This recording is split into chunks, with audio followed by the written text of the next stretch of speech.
Welcome into Midnight Movie Talk. Eric Weber here on this Sunday night as we talk about box office, because that is what Sundays are all about. And we've got a major story tonight to delve into, and it is very simply what is happening to Doctor Strange 2. If you look at this film, it dropped 67% over the weekend, which is not great, okay? I mean, really, Disney wants to see this closer to low 60, 61, 62, not 67.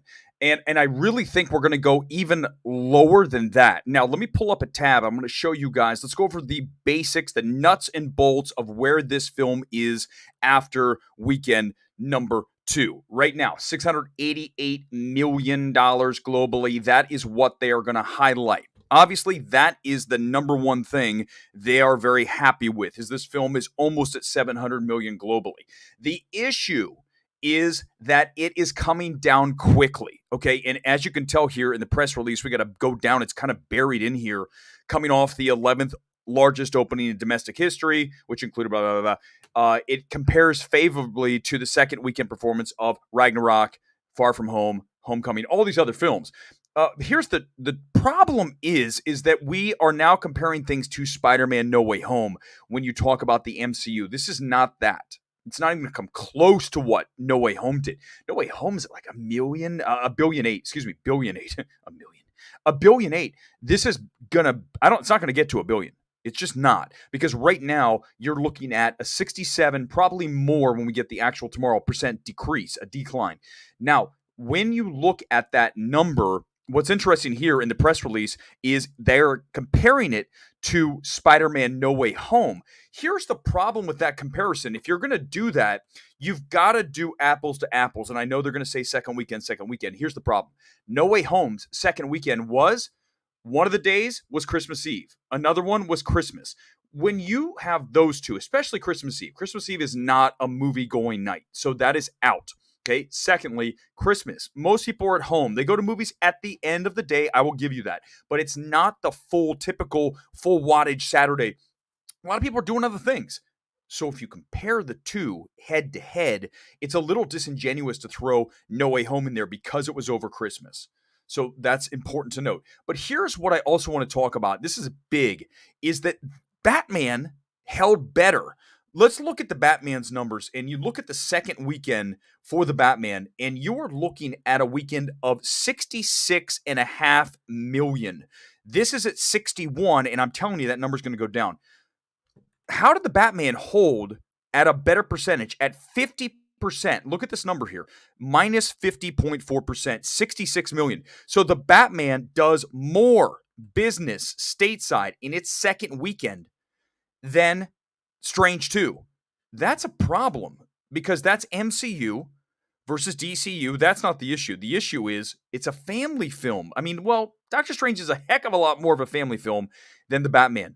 As such, it's very puzzling to me how quickly this is dropping. I mean, it is below the Batman second weekend by 5 million, possibly more when we get the actual number tomorrow. That's problematic. And then when you compare it to something like, let's say, Eternals. Let me pull Eternals up. Eternals, when you look at the drop, it was comparable. But what's crazy about, because we can all say that Eternals was not a good film, right? We can all agree, all of us on the same page, Eternals not a great film. But when you look at its second weekend, let's pop to it. It dropped. Give me a second, computer, go. We are looking at the second weekend, a drop of 62%. So it's a better drop, right? Granted, the number's terrible. 26 million for a second weekend's not good.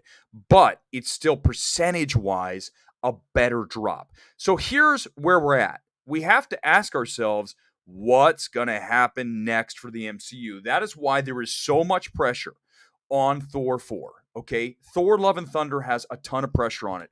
I think we're going to be good, because MCU needs to go back to their Avengers roots. Thor, Guardians of the Galaxy. I think we also can agree that Doctor Strange is not a lead. He's just not. He's a supporting character like we saw in No Way Home. And, no disrespect to Benedict Cumberbatch, but that character just is not, for me, interesting enough to carry a movie on his own. I think that's why you have to have alternate characters and pack the thing full like we just saw with Doctor Strange 2. So, Thor, on the other hand, Thor is one of the Avengers. And I know Doctor Strange was, but come on, he's a minor Avenger, right? Thor's a bigger Avenger. He's a bigger box office draw. Thor 4 has a lot of pressure on it, but this film looks more fun, a lot more fun. And you've got the Guardians. So you've got a great combination going into this film in June. So I think we really need to get back to the roots of where we were before what we've seen over the past several months from MCU. Also, a number of people do not watch the television shows, right? They don't watch the D plus Marvel stuff. So when you ask your audience to watch additional shows, in other words, do homework before you come to the movies, that's a lot for some people. They just want to go and get lost in the film. That's why No Way Home worked. There was no real television Disney Plus component to that. It was more about just old school Marvel, just like Thor looks like it will be. I'm sure there'll be some Disney Plus component to it, but not like Doctor Strange, which basically required you to watch WandaVision, right? So what if you don't watch WandaVision? Then you're not going to be as into this film. Also, when we talk about cinema score, which we always do, what did Doctor Strange get? A B plus. And what's happened? It's gone off the rails in the second weekend at minus 67. It's going to go further. It's going to go 68, 69, possibly 70, because I think that the number that they put out for Sunday today is going to be above. The estimate for Sunday is going to be above what it actually comes in at. Therefore, it's gone down even further. And then we have a problem. But that is why word of mouth is so important. So when we talk about cinema score, that is WOM, word of mouth. And that's why it is huge. It is absolutely massive. I want to get into your comments on that. So that's where we are here. The state of the MCU is 688 million worldwide. Very good. But the numbers are declining. Minus 67 domestic, minus 68 or so international, weekend to weekend. That tells you that people are not repeat viewing this like they did No Way Home, like they did even the Batman. Because again, the Batman did more money in weekend number 2 than Doctor Strange did in weekend number 2. That's insane. And I'd also like to say, for everyone saying, what are you doing, Eric? You're going to see Firestarter every single day. I have seen it for 4 days in a row. Thursday, Friday, Saturday, Sunday. And tonight, I come to you and I try to explain why. I have A-List. How often do I tell you about this wonderful thing called AMC A-List? It allows you to see 3 movies per week for free. You pay $24, you get 12 movies, okay? So I said, I don't want to see anything else. It was hotter than hell here in LA, especially yesterday. So let's go to an air-conditioned theater. And the thing about Firestarter is it's so bad that upon repeat viewing, it's actually good. In that it is riotous. It is laughable. The dialogue is so atrocious. But yet, the film is 90-some minutes, and it is just entertaining enough in a really bad, entertaining way that I've now seen it 4 days in a row. I'm going to try to make it 5, and possibly, I really want to push. Please root me on for this. This is going to be a massive achievement in my life. If I can go to see Firestarter all 7 days from its initial release on Thursday, because it's going to get yanked out of theaters. It made less than $4 million opening weekend. This film will not be around very long. It'll be likely gone by Thursday when we get Downton Abbey and whatever the hell else comes out. I think it's Men. So that'll push this film even further down. But I actually come to you tonight to recommend you go see Firestarter in a theater for laughs. As a pure comedy, it's one of the best films of the year. I've really turned since I last talked to you on Thursday, didn't I? Comment time. Let's do it. Let's get to the comments here on this Sunday night. Thanks for watching, guys. Really appreciate it. And we go straight to Lonely Lizard. By the way, I want to say, Lonely Lizard, you have actually inspired me to go and try to break the endurance record for Firestarter. I know you have seen Doctor Strange like 6, 7 times. This was what I needed to have a new goal that I can go see some trash film as many times as possible and actually be semi-entertained, especially the Scorch Cat scene. If you've seen it, you know what I'm talking about. There's so much insanity in that film that literally, when you try to put the pieces together and make it make sense, it makes no sense, and laughable, and dialogue and everything. Let's get to the comment here. Thank you, Lonely Lizard, for inspiring me. Hope Disney doesn't overreact to Doctor Strange 2's second weekend drop like they did to Last Jedi. They shouldn't change Blade, should leave Nia DaCosta alone, and they should keep Deadpool 3 rated R. Deadpool 3 will be R. There's no way that character cannot be R. So that's locked, okay? Everything else right now, I think, really needs to be brought back to keeping the characters that the average moviegoer loves in play as much as possible. And that very clearly means Thor, Guardians, Doctor Strange, lesser, but as a supporting character, yes. Obviously, Iron Man's gone. We know Captain America. You're going to have, that's the problem. You've got to kind of cobble together the pieces of what's left from the Avengers.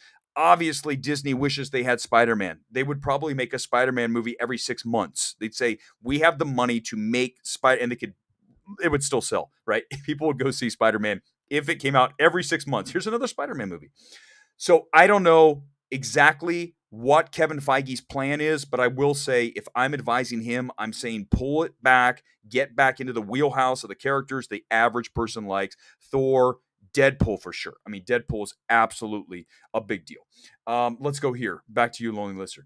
When I say they don't change Blade, I hope they don't make it a comedy. I doubt that very much because of what Blade is. And Mahershala Ali, I love as an actor, so I'm very excited for that.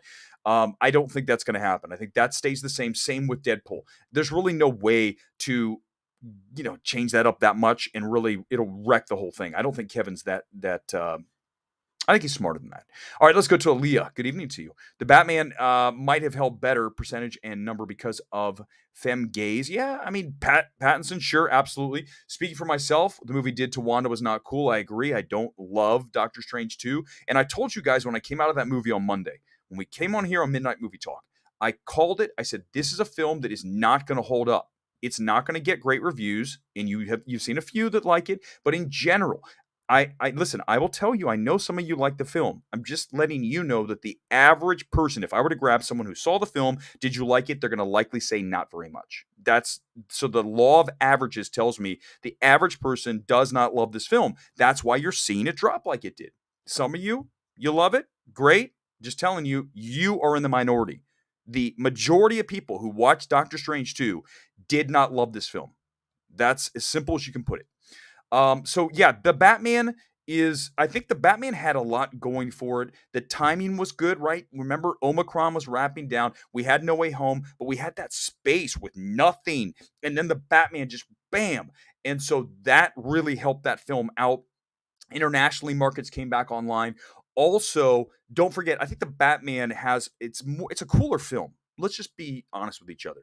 The Batman's a way cooler film than Doctor Strange 2. From a filmmaking perspective, it is. From a cinephilic perspective, it is. From the tech, all that stuff I'm talking about, that is what the Batman brings to the table. It's also grounded in reality. This film feels like a David Fincher film, right? That's what Matt Reeves does. It's the space he operates in, and that is going to get more people talking about a film like that than Doctor Strange 2, which is heavy on effects. Okay, so that's why the Batman is, you see a 50% drop versus 67, is that it's just a cooler film. And ultimately, people want to see things that are, quote, cool. Look at Everything Everywhere All at Once, almost at 50 million. The word on that film, even though I'm not high on the film, I think it has a great idea and just goes overboard and repetitive with it, especially at the end of that film. But it's got the cool cachet going for it. And because of that, it's almost at 50 million. The Batman had the same thing. Doctor Strange 2 does not have the cool cachet. Doesn't. I think Thor and Love and Thunder will. So they'll be okay when it comes back around. But Batman is a different animal, and people were really curious about that film. I think the average person, again, who's on the fence about Doctor Strange 2 is like, it's a Marvel film. It doesn't have that appeal that Batman did that was outside of CBMs. I mean, the Batman felt like something different than a CBM, and it really was. That's what Matt Reeves did with that. Eternals was good to me. And I know a lot of people like the film more than me. Not a great film. I would actually rank them similar to Doctor Strange 2. I would probably have Doctor Strange 2 slightly above, but again, I have both behind Black Widow. That shows you how much I think about these films. And why? Because of Florence Pugh, David Harbour, and in general, the fact that I was just happy to be back. Black Widow was one of the first films back, right? It was day and date, but it was also in theaters. So it's like, oh my God, they're giving us a movie in theaters again. A big film. So I still think it's a more entertaining film overall than Doctor Strange 2. Doctor Strange is good when it is obviously on, which is the Illuminati scene. But other than that, it's not that. It's not that great. Lonely Lizard. MCU shouldn't go back to the roots of the Avengers tone MCU formula. There are people tired of the MCU formula and want it to be more bold, risky, and experimental. That is what Warner Brothers did with the DCEU, with the Batman. Warner Brothers allows its filmmakers to make the film they want to make. That's just the facts. And if you look repeatedly at Joker, at Batman, and obviously we know, obviously Zack Snyder, different animal, but at the same time, there was some crazy stuff that man was going through some really rough times when Justice League. You guys remember what happened. So we can't put it all on Warner Brothers for that. Okay. So that was certainly not the best situation for either party. That said, I still say if you want to make a film and you want your studio to allow you to make the film that you generally want to make without a whole lot of restrictions, then you are going to go with Warner Brothers over Marvel. Chloe would probably tell you that. Chloe Zhao would tell you that. And I also imagine that Sam Raimi would tell you that, even though it doesn't look like, I don't think they dislike Marvel, but I bet after working with Kevin Feige and Marvel, they would rather work with Warner Brothers, who allows them to operate more in their own space. We'll see what happens with The Flash. The test screening was last week, and Andy apparently has delivered a very good film. Again, very early cut of this thing, but still, if it's not there in that first cut at all, if it's a bad film in the first cut, you got a problem. If it's a very good film, then you can really whittle it down to make it something special. So I think that's very good news for Flash. Let's go to Aaliyah again. A lot of us have watched and loved WandaVision, feel the movie retconned it. Yes, indeed. That's the other, and remember, a lot of people didn't even watch WandaVision, so they walk into this and they're like, hold on, what's going on? So that is an issue too. So yeah, that was a big time problem for me. I think the film, obviously, even the stakes of the film don't feel nearly as strong as go to the Batman. And again, guys, I'm not a DCU guy. I am not an MCU guy. I watch films and tell you if they're good or not. That's it. Don't have a dog in the fight. Just enjoy the movie and try to be unbiased as much as possible. Lonely Lizard, back to you. Oh, you guys are going back and forth. All right, I'll let you do that. Let's do it.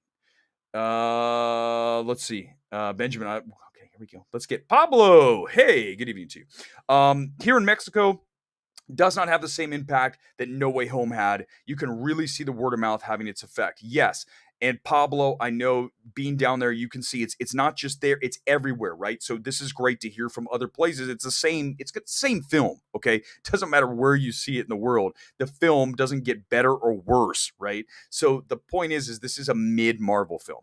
It just is.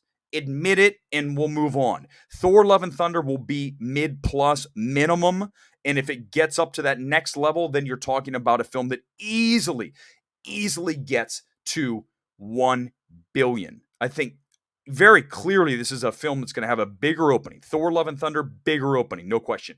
And then you talk about worldwide, if China, if Russia, doubt on Russia, but let's say China decides to come out of lockdown a little bit more, loosens that, then you get that audience, and it's easily over 1 billion. Benjamin, are you excited for Men? I've heard some very bad things about Men, especially the ending of Men. Someone told me it was like Mother. If that's the case, that's going to be polarizing as hell, which is par for the course for A24. We know that's what they do. You either love or you hate A24. There's very little in-between gray area there. It is black or white with A24. I'm going to see it likely on Wednesday. If not, I'll go see it on Thursday night when it opens. And I love, listen, when you talk about Jessie Buckley, she's one of the absolute best. She's just a hell of an actress. So when you watch her and you see her working in that space, I think that it'll be interesting. And then you go back to the filmmaker. I mean, for me, it goes Ex Machina is the very best Garland film. And then Annihilation is below that. But Ex Machina is truly as close to a masterpiece, with maybe it not being a masterpiece. In my estimation, one of A24's best films. If I had to rank them, I'd have Ex Machina way up there. So I'm excited to see the film. I just think it's going to be extremely polarizing, which shouldn't surprise you. It's A24. Nick, good evening to you. All the CBM talk. When TGM is about to be the blockbuster of the summer, it is going to be huge. Top Gun Maverick, you know my thoughts on this. It's the best film of the year. Batman is number 3 for me. It's tied with X. So we have Top Gun Maverick and we have X. Those are my 2 favorite films this year. Very different films, very clearly. But Top Gun Maverick is going to be an A+ cinema score, which is perfect word of mouth. and it opens in 2 weeks. Let's pull up the release schedule, because when I was looking at the release schedule here, what I said is, hold on for a second. This is looking really good for Top Gun Maverick. Top Gun Maverick is sitting in a spot where it can absolutely crush, because you've got nothing really between next weekend is Downton Abbey and it is Men. The weekend after that is Top Gun Maverick. That means that we are going to have really 2 full weekends of nothing for that demographic, for the average moviegoer. We're going to have nothing. So as I pull up the list, here it is. So here's the coming release schedule. Next weekend, as I said, you've got Men, which has not at all. That's a very cinephilic, very niche audience, right? So that doesn't count. That is not going to hurt Doctor Strange. That is certainly not going to hurt Top Gun Maverick when it opens. Downton Abbey, that is an older audience, as you guys know. There'll be no one under the age of 50 in that film. So therefore, you have really a perfect runway for Top Gun Maverick. It's got to contend at the most minimal level with Bob Burgers. The average person probably doesn't watch Bob's Burgers. That is for a very specific audience as well, as you know, people who are fans of the show. So therefore, that is not going to be an issue. So now you're talking about Top Gun Maverick with nothing this past weekend, because we had weekend 2 of Doctor Strange, nothing next weekend, Downton Abbey doesn't count, and then you get Top Gun Maverick. That is how box office really puts on the thrusters, is when you have nothing ahead of your film. The Batman had that. Doctor Strange had that. You don't want anything right in front of you. You don't want the wake. You want to catch the wave when there's been a lull in the waves, and then you ride that sucker into shore. And right now, I'm telling you, you're exactly right, Nick. Top Gun Maverick is going to be the biggest hit of the summer behind Thor. It's going to be, listen, I'm hearing some things about Jurassic World I don't want to get into because there is an embargo. I'm just hearing some things about Jurassic World. How about I just say that? And so I think that Top Gun Maverick is the dark horse contender for film number 2. Even though it really looks like, no matter how bad or good Jurassic World is, it still will have more. It's full quad, right? It's full 4 quad.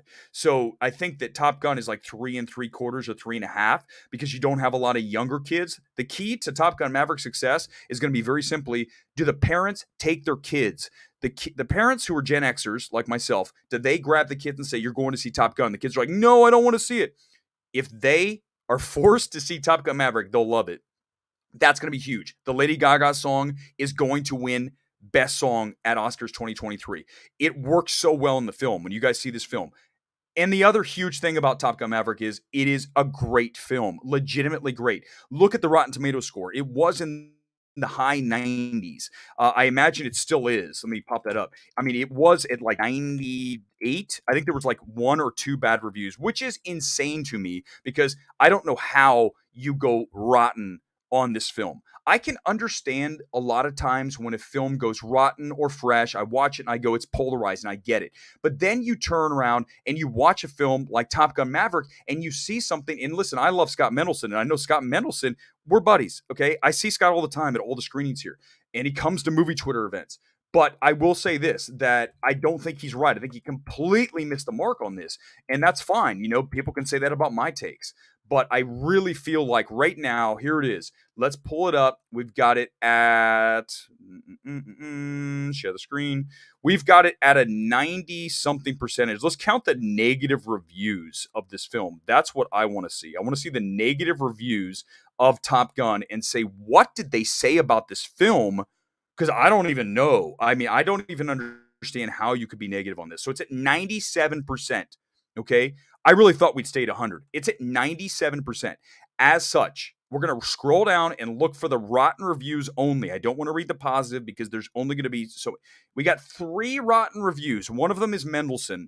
I'm almost positive. I have not read his review, so let's read what he say.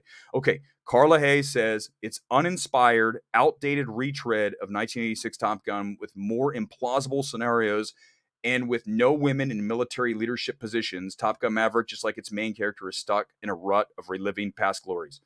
That's certainly a take. Scott Mendelson, Top Gun Maverick is an audiovisual treat with generally well-made summer blockbuster, even though it becomes a Rise of Skywalker-style nostalgic nostalgic ode to itself. Disagree. Hard disagree on that. I think the best part of this film is the fact that Top Gun Maverick loves its predecessor. How often have you seen a film where you get the sequel and you can tell that it doesn't love, it trashes what was done in the original? And I just love this film. I mean, it's really a great addition to the Top Gun. We never knew we'd ever get a sequel, and we finally did. How many years are we now? I got to do the math on that. We're 22, and then add another, what, 14. So we are 36 years. 36 years? Is that right? I think the math's right on that, which is crazy, but it's such a great film. I can't wait for you guys to see it. You're all going to love it. There's no way you're going to be one of those three rottens. No chance. Three rottens. I don't understand that. All right, let's go to Benjamin again. Doctor Strange. Getting that huge drop is kind of crazy. I'm no analyst, but Phase 4 is in a weird spot coming from Endgame. These weird, huge drops reflect that. I explained it to you. These are new characters. You're trying to establish this, and it's kind of an overextension, right? When you look at Disney Plus and all the shows, and now you keep adding characters, and I know you're trying to find the next Iron Man. We know he's not coming back. You can never have anyone play Iron Man again. The character's over. You've got to find something, and now I think they're really hoping it's going to be Thor. Thor 4 has a lot of pressure on it, but I think Taika has the right tone for that film. It's the comedy, looks really strong, and so does the fact the Guardians are back. Everyone loves Guardians of the Galaxy. That is going to be a massive part of why that film succeeds. Ex Machina rocks. Benjamin, you are 100% correct. Ex Machina is literally one of my favorite movies of the past decade. No question about it. Any screenings this week? Yes, we have Bob's Burgers, and then I probably will see Men on Wednesday. So like Bob Burgers Wednesday, Tuesday, and then Men on Wednesday. If not, I'll catch it on Thursday when it opens.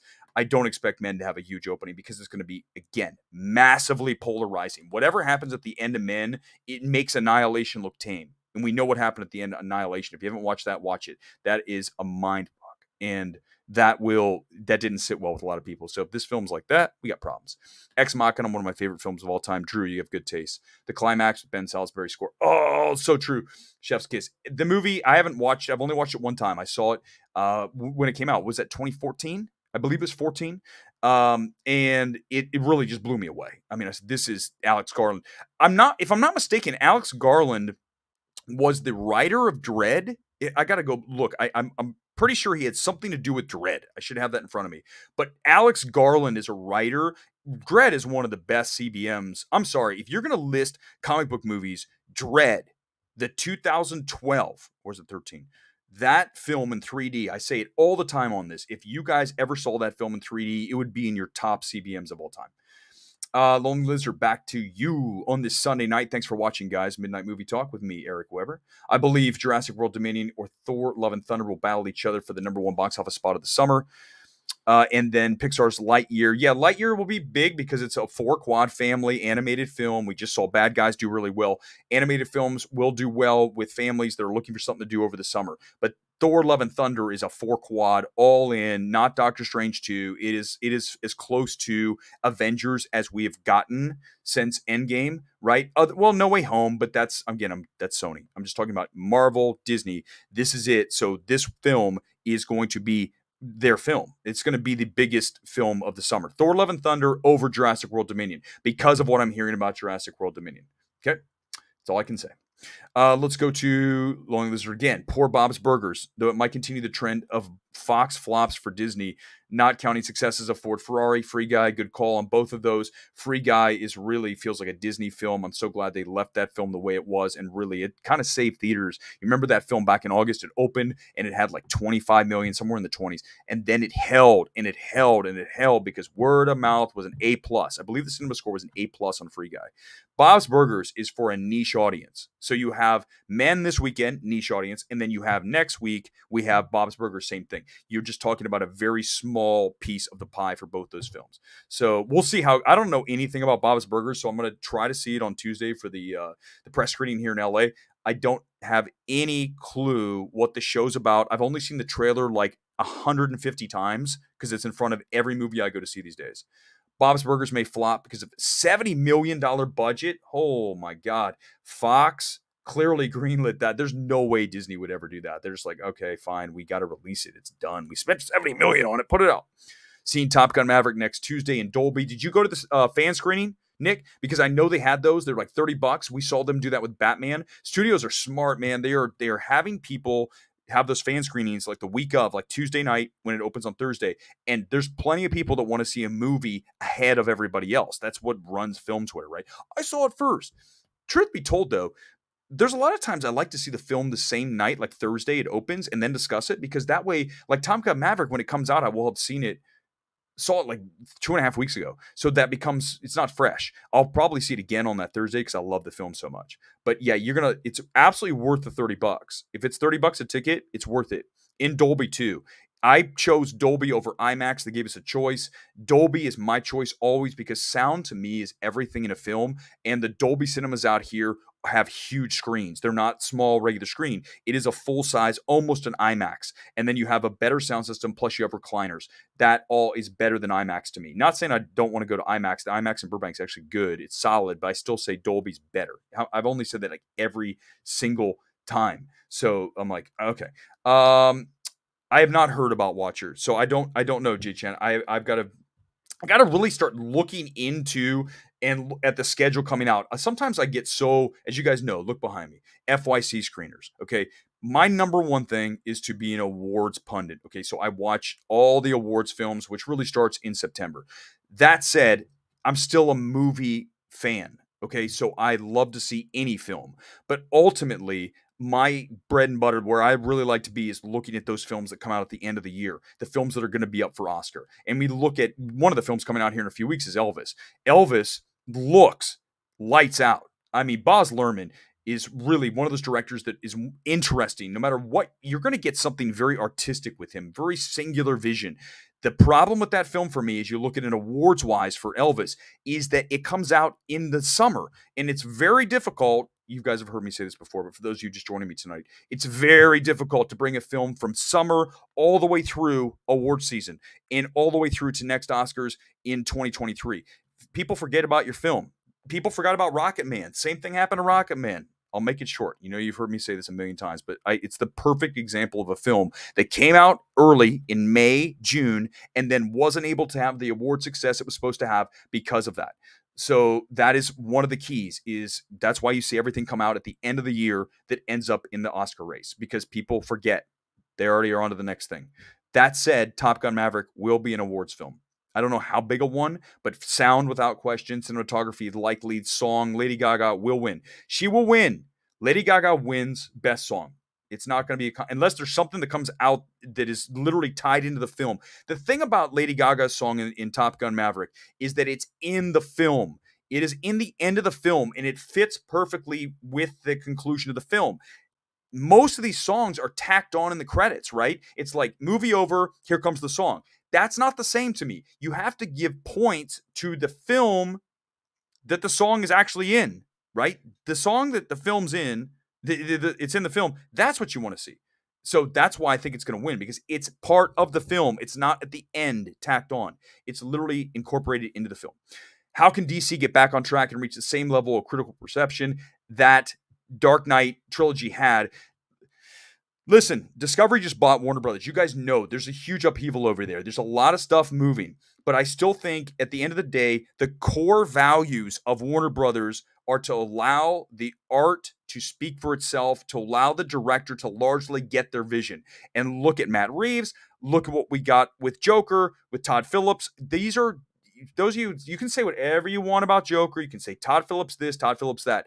At the end of the day, Warner Brothers let him make a film that jams scissors in dude's eyes, bashes his head against the wall, and then blows a guy's brain out on television. Would Marvel ever do that? Would they ever allow that? I'll help you. The answer is no. So whenever you want to bash Warner Brothers, go watch Joker. Don't tell me it's the king of comedy meets Taxi Driver. I've heard that a million times. I'm not going to argue that. I'm talking about the violence level. What Todd Phillips brought to the table, Warner Brothers is the only studio, maybe Universal, that would allow someone to do that with the DCEU. I know it wasn't connected. I understand it was a standalone. It doesn't matter. It speaks to the values of Warner Brothers and the artistry they allow their directors to have. Everyone bashes Warner Brothers so many times. Zack Snyder, this, I get it. Not everyone's perfect. There's going to be cases of things that didn't go exactly how they wanted it. But overall, track record, Warner Brothers. If I'm a filmmaker, I'm working with Warner Brothers. They're going to let you do your own thing. That is vital for a filmmaker. Okay, fan screening for, yes, tomorrow. Let's do a fan screening at Firestarter. We'll go see it on Monday. That'll be 5 days in a row for me, a Firestarter. Don't ask me again why I did it. Go back and I explained the whole thing. I know it doesn't make sense, but I tried to explain it. A $70 million budget, you're talking about Bob's Burger. Is that higher than Into the Spider-Verse's budget? I don't have that number in front of me. I would doubt it. But again, animated can really creep up. They're never going to get that money back, right? Ever. Never happening. Messi was always better. I feel like I should have a Messi jersey on instead of Wolverhampton tonight. Is it a comedy or should I go in serious about it? Are we talking about Firestarter? I'm sorry, Messi. I'm bouncing around here. Let me know if you're talking about Firestarter, because it's not a comedy, but if you want to go in or Men, we could be talking about either one. I'm telling you now, Firestarter as a comedy, hilarious. The cat scene is literally the funniest thing I've seen in a very long time in the theater. That's why I go back to see it 4 days in a row now. 4. Everything Everywhere All at Once will be an awards film. I'm not as high on that, Aaliyah. I know a lot of people think it will be. The problem is that I've heard a lot of people who are old school have watched that film and not loved it as much as the new school. At the end of the day, awards voters are largely older, especially in the Academy, and that will be a problem. Though the fact that, yes, it's an indie sensation will help that film out. I know A24 is already pushing it. They had that screening with both Spider-Men. You guys remember that? You saw the pictures of them at the Everything Everywhere All at Once screening. That was at CAA. CAA is the number one agency in LA. Obviously, they have Andrew Garfield. They likely have Toby. That's why they were in the audience. And they want to see this hot film. It's a hot film. Will it continue to be hot all the way through award season? That is the question. A24 is going to have to bust their ass because it's going to trail off. It's very hard to keep it going. Very, very, very hard. Everyone's shocked that it cost $70 million for that film. I know, right? It's like, what? Again, Fox said do it. Disney would never say do that. Ever. Marvel might allow that level of violence in Deadpool 3. Agreed. They have to. Let it go. Look at Deadpool. Deadpool's mega violent. The difference is, right, Joker is grounded. Joker is, yes, it's CBM, but it's grounded in reality. That's why we compare it to Scorsese, right? That's because it's very much of that film, and that's why the violence level is very graphic. Compared to Deadpool 3, when you got Ryan Reynolds shooting off one-liners and, ripping dudes' eyeballs out, whatever. God knows all the stuff, the violence in that film. It's different. Right? Through the lens. Remember we talked about with Doctor Strange. The lens of comic book heroes inflicting violence is different than an actual character in real life doing the same thing. And I think Joker feels much more lived in, much more grounded than most superhero. And so did the Batman. That's why both of those back-to-back, Joker and the Batman, are extremely grounded CBMs. And that's why they work. It's actually lower than the budget of Spider-Verse. That doesn't surprise me. I'd say Spider-Verse is closer to 100 is my guess. So Bob's Burgers is 70. The problem is animated films just cost a ton. They take forever, and there it is. Budget's 90. I think I said it's 90 to 100, and there it is. Would it be better to see Firestarter drunk or stoned? These are the questions that I want. Both. I think if you were both, it would really be the experience that you're looking for, especially the cat. I don't want to ruin the cat scene. It's just it's pure comedy. And every time I've seen the film, I've seen it 4 days in a row. Every time the cat scene happens, the audience just starts bursting out like they're watching Tropic Thunder back in 2008, 2009, whatever year that was. A comedy. And that's what's so great about this film. It's insane. It's so bad. Universal make a TV spot for Firestarter starring you going back over and over giving reactions to their COVID footage. It's the craziest movie I've ever seen. The cat scene. Oh my God, that'd be great. You know how they do those commercials? They have the people that come out and they sometimes go, oh my God, this is old school. I got to back and remember. They have the audience that comes out and they just cut them. They go, oh my God, best movie I've ever seen. They need to do that for Firestarter. Don't forget, the other problem with Firestarter, it was day and date on Peacock. Like, why? Why are you doing cinema like that? Universal, why did you do it like that? Firestarter is cinema. 5-star cinema. I'm not going to lie, Gingy says, you need a Ronaldo jersey. Listen, none of my jerseys have names on them, right? They're blank because that way if the player gets traded, I don't have to worry about wearing an old school jersey. So none of my soccer kits / jerseys have names on the back. I say, forget it. I just want it plain. That way I don't have to worry about the player getting traded or cut or retiring. Scott Mendelson has an issue with nostalgia type films that focus on the established characters, ignore the new characters, i.e., more about ignoring new fans and only valuing established fans. Reviewers have their own lenses they look through, and you can probably see tendencies, right? I have tendencies. My tendencies are, it's very easy. Technical. If a film is technically on point, I will like the film. It's that simple. If it's like Batman, technically stellar, really almost perfect. Because of that, I love the film. Now, if you show me a film like Doctor Strange 2, I don't think the tech in that film is all that impressive. It's very it's very CGI. And though I see Sam Raimi, I don't see, true Sam Raimi. I see some Sam Raimi, but when I watch Batman, I see all Matt Reeves. And I think so that's my tendency. Maybe Scott has that. We could have that discussion. Scott's the kind of guy who would actually have a discussion. Next time I see him, we have a movie Twitter event. He'll come, we'll discuss it, and we'll have it out. Actually, Scott's not the kind of guy that would ever have it out. He's like the nicest guy. I would totally have it out. I'd be like, what's wrong with you saying that Top Gun Maverick is bad? You gave it a rotten. Give me your critic card. Maybe people should see Firestarter while they're high. Yeah, I mean, that would, again, anything to make this film more, it's just truly something to behold if you view it through the lens of a comedy. And I'm glad I've done that, Benjamin. It's the perfect wrap to this midnight movie talk. The fact that I have sold you on Firestarter. I'm going to go for day 5 tomorrow, possibly 6, although Bob's Burger is going to make that really hard to do on Tuesday. I've got to make a decision. Help me out. Should I go see Bob's Burgers or Firestarter day 6? It's really going to come down to that. I don't think I can do both. It's got to be one or the other. So leave in the comments which one I should do. Guys, I appreciate watching here tonight. Midnight Movie Talk. Like, subscribe, all that stuff. I'll see you again on Tuesday night, likely with Bob's Burgers reaction. I have no idea what the movie is about except the trailer 158 times I've seen. Good night to you. See you on Tuesday. Thanks for watching.